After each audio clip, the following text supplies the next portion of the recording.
Some of you guys might be familiar with Cyntoia Brown, or you may be familiar with her story because it gained a lot of traction over the last, I would say, 2 years.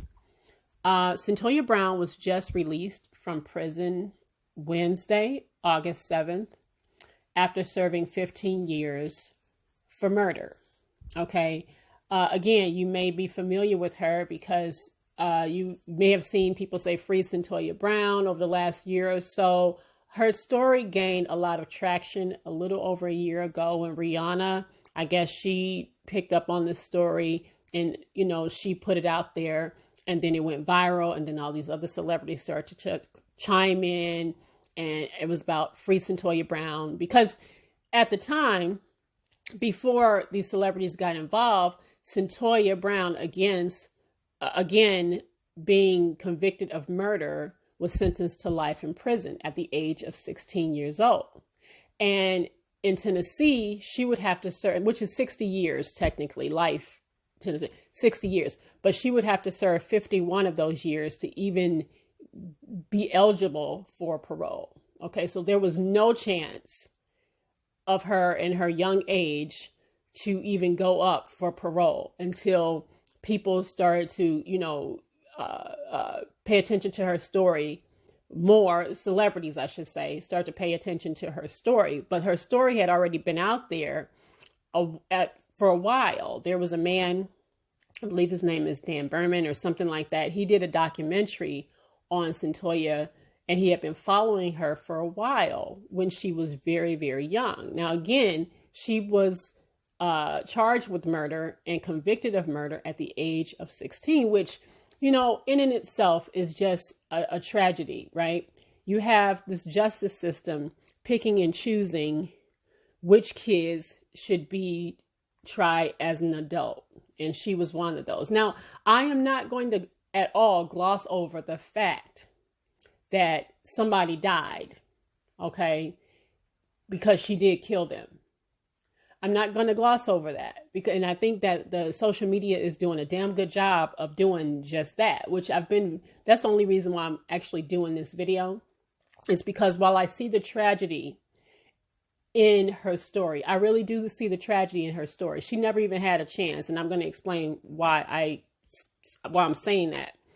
But the real tragedy of social media is that some people rely strictly on social media to get their information.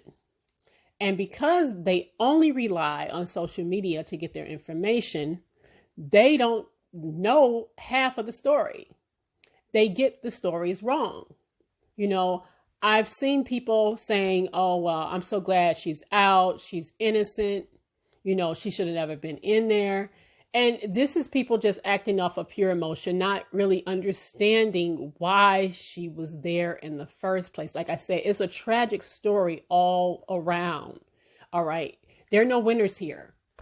I'm so grateful that she's about 31 years old and she does get to start her life over. She has been redeemed. She made the best of herself while she was imprisoned.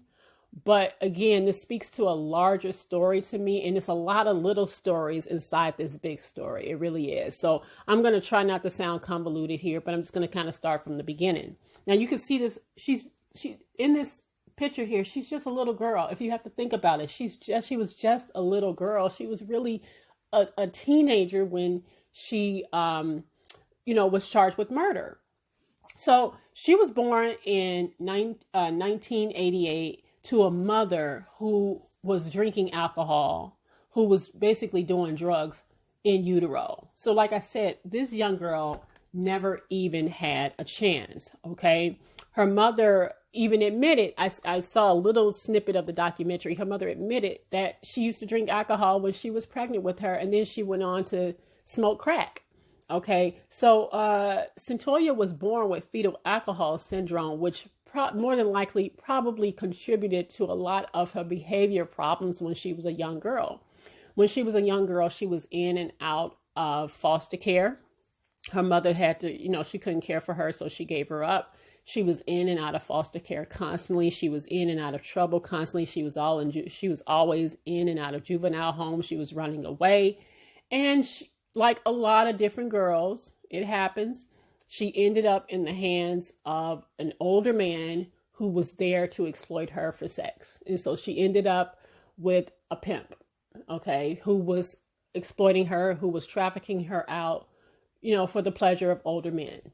And I guess on this one particular occasion, she was picked up at a restaurant by 43-year-old Johnny Allen, who took her back home, with the intentions of having sex with her. Now, Cyntoia, during her arrest, during her trial, she had said that, she thought that the man was going to kill her. They were in bed together. He had kind of leaned over as if he was going to shoot her. She had a gun that she carried with her because of her pimp made her carry something with her. She shot the guy in the back. Now, prosecutors were able to argue that that was not true, that the man was actually asleep when she shot him in the back, and that she also robbed him. She took off after robbing him, and she took off in his car. Okay. So there were conflicting stories, but the prosecutors obviously won because they were able to prove that this was not somebody that was in fear of her life, but this was someone who was intending on robbing this man. She shot him while he was sleeping.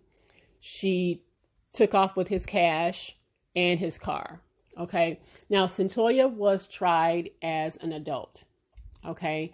And for the last 15 years, she has been in jail. She has told her story many, many, many, many times. Like I said, there is a documentary out there called Me Facing Life, Cyntoia Brown. You might be able to find, it's really hard to find, but you might be able to find snippets of it on YouTube and other places like that. All in all, this is a woman who has spent 15 years in jail, understanding what she's done, and has been rehabilitated. She went on to get her GED.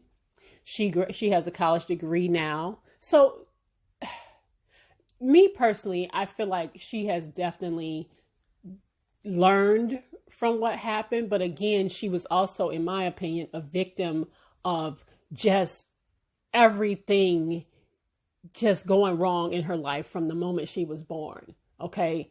The mom strung out on drugs. Okay. In and out of foster care, getting into the hands of the wrong kind of people. She was in the hands of a pimp probably at the age of 12, 13 years old. She's being exploited. She's being prostituted for sex. Okay. This is the life she was living, and she messed around, and this is her tragedy, right? This is her fate. She shot somebody. Now, who was indeed messing with a child? Now, it's being argued that he knew that she was young. Some people are saying she told him she was older. I don't know. But the point is, she did shoot a man, okay, who was asleep. And it landed her in jail being tried as an adult. Now, me personally, like I said, I think the justice system is flawed. They pick and choose who they want to be considered a child. And in this case, they chose to try her as an adult. Like they do a lot of, what you would say, black kids. They do that to a lot of black children. They're always tried as an adult, right? The white kids get the mercy, and the black kids, they get thrown to the wolves. But she did do a bad thing, so we can't forget that. But in Cyntoia's case, she has been using her time wisely. And because celebrities picked up on this story, she has been granted a second chance. Like I said, she was not even eligible for parole until she had served 51 years of her sentence. But thank goodness people did pick up on her story, and they put it out there in the national media. And now she's a free woman. And, she has vowed to help other girls in her cases, in the case like her, because there are a lot of women out there being sexually exploited. They've been prostituted. They've been out there being forced to do things that I'm sure they didn't want to do, much like this young girl right here. Okay. She can still live a full life. She is only 31 years old. Okay. So that is the silver lining here. But now I got to get on social media for a minute. Social media just irks my soul sometimes. It just makes my butt itch when it comes to being just so surface informed. You know, all this free Cyntoia Brown, that's fine. Okay. But I've seen so many comments from people saying she's innocent. She's an innocent girl. She's innocent. No, she's not. She was never innocent. And it came out of her own mouth that she did it. All you gotta do is watch the documentary. All you gotta do is watch. Hell, Nightline has a little thing on YouTube. Out of her own mouth, she says she did it and she's sorry. So the fact that people out here like, you know, she didn't deserve to be there in the first place, she's innocent. No, she wasn't innocent. At least know your facts if you're going to sit here and say anything, because it's nothing worse, in my opinion, than to be ill-informed about stuff like that. This is a girl that I, again, she's done 15 years, okay? She's done 15 years. I believe she's learned from what she has done. She did take a life, all right? And I think she's learned from that. She has turned her life around. I think that she can go on to have, I hope, a productive life, okay? She's learned from what she's done. But again, she was also a victim at a very young age too. That does not excuse what she did, but don't sit here on social media and spew stuff that you don't even know. And I keep seeing it over and over and over. All you got to do is go to Shade Room, Baller Alert, different Facebook posts. You know, it's like, she's innocent. She's innocent. She's innocent. No, she's not. She is not innocent. All right. She was never innocent. She did kill somebody. At least know what you're talking about before you speak on it. If you look at the court records, she did in fact kill that man in his sleep. She took his money and she took off in his car. Now, some of the court documents saying she was joyriding with her friends. So she did, but at the same time, the young mind, they don't always make rational decisions. Okay. This was a young girl who made a very bad choice, and she made some very irrational decisions.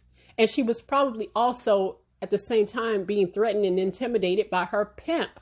So it was a bad situation all around, but don't sit here and say that she was innocent. She should have never been in there in the first place. Well, you know, if you kill somebody like in that type of situation, you're probably going to do some time. You probably do have to be locked up, regardless of your upbringing, regardless of your background.